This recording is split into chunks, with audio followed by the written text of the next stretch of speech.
चलिए दोस्तों, जोड़ और घटाव के बाद हम सीखने का प्रयास करते हैं गुणा को। तो गुणे के लिए भी दो संख्याओं का होना अति आवश्यक है। जब तक दो संख्याएं नहीं होगी हम उन्हें जोड़ घटाव नहीं कर सकते, उसी तरह से हम गुणा भी नहीं कर सकते। तो दो संख्या जब होगी तो स्वाभाविक सी बात है उनके चिन्ह भी होंगे। तो देखने का प्रयास करते हैं। 5 गुणे 3 यदि हमारे सामने है तो क्या होगा। वहीं -5 गुणित -3 होगा तो क्या होगा।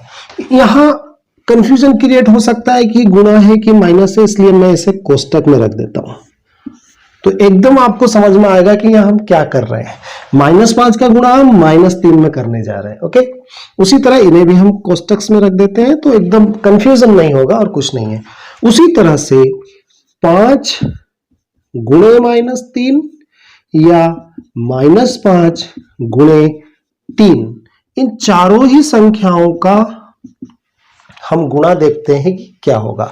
दोस्तों ध्यान देना, जब एक जैसे चिन्ह की संख्याओं का गुणा हो, प्लस प्लस या माइनस माइनस, तो जो भी आंसर आएगा वो प्लस में आएगा। क्लियर। तो यहां 5 और 3 का गुणा हम सबको पता है, 5 3 15 होते हैं। उसी तरह से यहां पर भी 5 और 3 का गुणा 15 होता है, 5 3 15। ध्यान देना, एक जैसे चिन्ह का जब भी गुणा करेंगे तो हम प्लस लगाएंगे। बहुत अच्छे से दिमाग में एकदम क्लियर कर लीजिएगा, कोई कंफ्यूजन मत रखिएगा।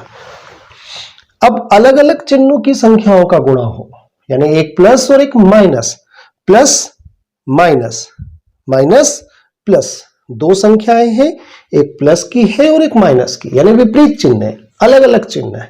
तो जब अलग चिन्हों की संख्याओं का गुणा होता है तो जो आंसर आता है उसका चिन्ह हमेशा माइनस होगा। क्लियर। तो यहां पर जो भी आंसर आएगा वो होगा माइनस का, यहां पर भी जो भी आंसर होगा वो होगा माइनस का, यानी 5 3 15, 5 3 15। मैं समझता हूं कोई कंफ्यूजन नहीं होगा आप लोगों को। बहुत अच्छे से दिमाग में रखिएगा, इसके बिना हम गुणा नहीं कर पाएंगे, यानी कि कोई भी सवाल हल नहीं कर पाएंगे। इसी में बच्चे गलती करते हैं, इन दोनों चीजों में। जोड़ना घटाना बहुत होगा, हर सवाल में अमूमन होता है, गुणा करना भी अमूमन हर सवाल में होता है। इस प्रक्रिया को आप बहुत अच्छे से दिमाग में रखें। 5 बार 4 बार इस वीडियो को बार बार देखें, अपने मन से संख्याएं ले और करें तो आपको पता होगा कि चिन्ह क्या आएगा। चलिए दोस्तों, संख्याओं के जोड़ घटाव और गुणा के बाद अब एक बहुत महत्वपूर्ण बात मैं आपको सिखाने जा रहा हूं, उसको भी समझ लीजिएगा, क्योंकि ये सारी संख्याएं जो मैंने यहां पे लिखी है ये अचर थी। यदि हमारे सामने चर आ जाए तो क्या होगा। चलिए दोस्तों, अब हम सीखते हैं चरों को किस तरह से जोड़ेंगे या चरों का गुणा किस तरह से करेंगे यदि चर आ जाए तो। चलिए दोस्तों, मैं अब आप लोगों को चरों के बारे में कुछ तथ्य बताने का प्रयास करता हूं। चर आप सभी जानते हैं, x चर है, y चर है, z चर है। ये ABCD भी लिए जा सकते हैं, KLMNOP जो लेना हो ले सकते हैं, नो प्रॉब्लम। पर अमूमन सारे सवाल XYZ को लेकर किए जाते हैं, इसलिए हम XYZ को यहां पर चर कह रहे हैं। ओके, अब इसमें आपको दो चीजें बहुत अच्छे से सीखना समझना है। नंबर 1, चर के आगे यहां जो भी लिखा होता है वह चर का गुणांक कहलाता है, और चर के यहां पर जो संख्या लिखी होती है वह चर की घात कहलाती है। यहां जो भी लिखा होगा वह चर की घात होगी, यहां जो लिखा होगा वह चर का गुणांक होगा। यदि मैं आपसे पूछूं कि यहां चर की घात कितनी है तो आपका जवाब होगा 1, क्योंकि यहां कुछ नहीं लिखा है। जब कुछ ना लिखा हुआ हो तो 1, और मैं पूछूं यहां गुणांक कितना है तब आपका जवाब होगा 1, क्योंकि यहां पर भी कुछ नहीं लिखा है। तो जब कुछ ना लिखा हुआ हो तो गणित में 1 करने से कोई फर्क नहीं पड़ता है। किसी भी संख्या में 1 का गुणा उसके मान को परिवर्तित नहीं करता है, इसलिए गुणांक यहां पे ले लिया जाएगा 1, यहां पे 1। और घात में भी कुछ नहीं लिखा है, इसलिए उसकी घात को कहा जाएगा 1। लेकिन यदि कुछ लिखा हो तो क्या होगा, ध्यान से देखें। यदि मैं यहां लिख दूं 3x की घात 2, तो अब आपसे पूछा जाए बताएं यहां गुणांक कितना है, तो गुणांक हो जाएगा 3। पूछा जाए बताएं यहां घात कितनी है, तो यहां जो लिखा होगा वो घात होगी। तो कितना लिखा है 2, तो यहां घात कितनी हो जाएगी आपकी 2। तो किसी भी चर के बारे में ये दो चीजें आपको बहुत अच्छे से आना चाहिए। फिर वही बात आती है कि एक संख्या लिखी हुई है, चाहे ये चर हो या अचर हो, संख्या है। संख्या है तो उसका चिन्ह भी होगा, तो चिन्ह वही होगा जो उसके सामने होता है, तो यहां तो प्लस है। इसी तरह से यदि इस तरह पे कोई संख्या आपके सामने लिखी हुई हो, आपसे पूछा जाए बताएं यहाँ पे गुणांक कितना है, तो गुणांक यानी जो आगे होगा। अब चूंकि यहाँ माइनस लिखा हुआ है तो गुणांक होगा आपका -3, ध्यान देना -3, और घात के रूप में लिखा हुआ 4, तो घात कितनी हो जाएगी 4। ये मान बदलते रह सकते हैं, ठीक है, घात माइनस में भी आ सकती है, यानी z की घात -5 ऐसा लिखा हुआ हो तो आपसे पूछा जाए बताएं इस z की घात कितनी है, तो आप कहेंगे -5। पूछा जाए इसका गुणांक कितना है, तो यहां जो लिखा होगा वो गुणांक होता है, तो गुणांक कितना है 1, तो गुणांक हो गया 1। क्लियर है? तो यहां गुणांक कितना हुआ 1, यहां घात कितनी हुई -5, यहां गुणांक कितना हुआ -3, यहां पे घात कितनी हुई 4। क्लियर है? जहां तक मैं समझ रहा हूं आप लोगों को समझ में आ रहा होगा बहुत अच्छे से कि चर में घात क्या होती है और उसका गुणांक क्या होता है, क्योंकि इन्हीं से अब आगे हम इनके गुणे में जा पाएंगे। गुणा सीखना है तो हमें घात और उसका गुणांक बहुत अच्छे से पता होना चाहिए।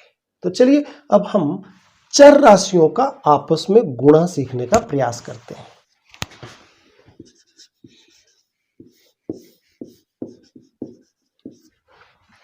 तीन एक्स गुणित 4x दोनों कोष्टक में है, मैंने बीच में गुणा नहीं लगाया है। दो कोष्टक जब भी इस तरह से होते हैं तो उन संख्याओं का आपस में गुणा किया जाता है, तो यहां गुणा करना है। सवाल फिर वही है कि दो संख्याओं के चिन्ह कैसे हैं ये जरूर देखना है, क्योंकि जब भी गुणा किया जाएगा तो दो संख्याओं के चिन्ह आपको देखना है। प्लस प्लस होगा तो प्लस लगाया जाएगा, तो यहाँ पे क्या है प्लस प्लस, तो क्या लगाना है प्लस, यानी जो भी आंसर आएगा वो प्लस में आएगा। ठीक, पहली संख्या में हम कभी भी कोई चिन्ह नहीं लगाएंगे यदि वो प्लस की होगी तो। चलो गुणा करते हैं। तो गुणा करते समय याद रखना है जब आपके सामने चर और अचर मिक्स रूप में आ जाए और हम गुणा कर रहे हैं तो अचर राशियों का आपस में गुणा इसी तरह से किया जाता है। यहाँ पे लिखा हुआ है 3, यहाँ पे लिखा है 4, यानी इस x का गुणांक कितना है 3, इस x का गुणांक कितना है 4। तो जब भी हम गुणा करेंगे तो ये जो गुणांक है ना, जो अचर राशियां हैं उनका आपस में गुणा कर दीजिए। तो 3 चौक 12 और साथ में इस x का इस x में किया जाएगा गुणा। तो ध्यान देना दोस्तों, जब हम चर का चर में गुणा करें और वो चर एक जैसा हो, यहां पर भी x है यहां पर भी x है, तो आपको सिर्फ एक बार ही x लिखना है, लेकिन यहां ये जो घातें लिखी हुई है इनको आपस में जोड़ देना है। तो यहां घात कितनी लिखी हुई है 1, यहां घात कितनी लिखी हुई है 1, अभी मैंने आपको बताया था। तो यहां का 1 और यहां का 1 जुड़ जाएंगे, हो जाएंगे 2, तो 1 और 1 2, ये गुणा हो गया। इसी तरह से और उदाहरण लेता हूं मैं, 4x - 5x की घात 2। अब इनका गुणा करें। ध्यान दीजिएगा, सबसे पहले चिन्ह लगाएं, यहां प्लस है यहां माइनस है, तो माइनस और प्लस, माइनस और प्लस, माइनस और प्लस, देखो आप माइनस और प्लस या प्लस माइनस कुछ भी ले लें, दो अलग अलग चिन्ह आपके सामने हो तो उत्तर काय में आता है माइनस में, तो माइनस में आएगा। सबसे पहले अचर राशियों का गुणा कर दें, यानी 4 पंजे 20। अचर राशियों का जब भी चर और अचर मिक्स में जब आए और गुणा करने आप जाएं तो सबसे पहले गुणांकों का गुणा करते हैं। तो 4 पंजे 20। फिर एक जैसा यदि चर हैं, ध्यान देना एक जैसा चर हैं तो चरों की घातों को आपस में जोड़ देना और चर को बस एक ही बार लिखना।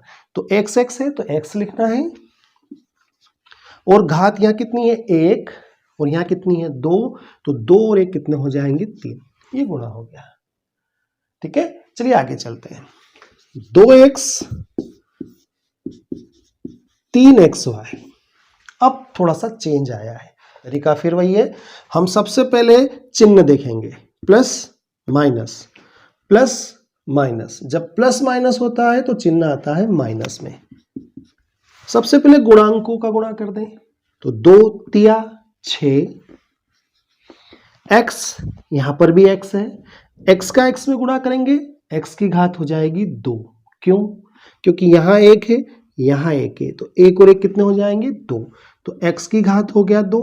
अब y चूंकि एक ही बार दिख रहा है, यहां है ही नहीं, तो y बस एक बार ऐसा का ऐसा लिख दो, उसमें कोई परिवर्तन आ ही नहीं सकता क्योंकि वो अकेला है। क्लियर? थोड़ा और सीखने का प्रयास करते हैं।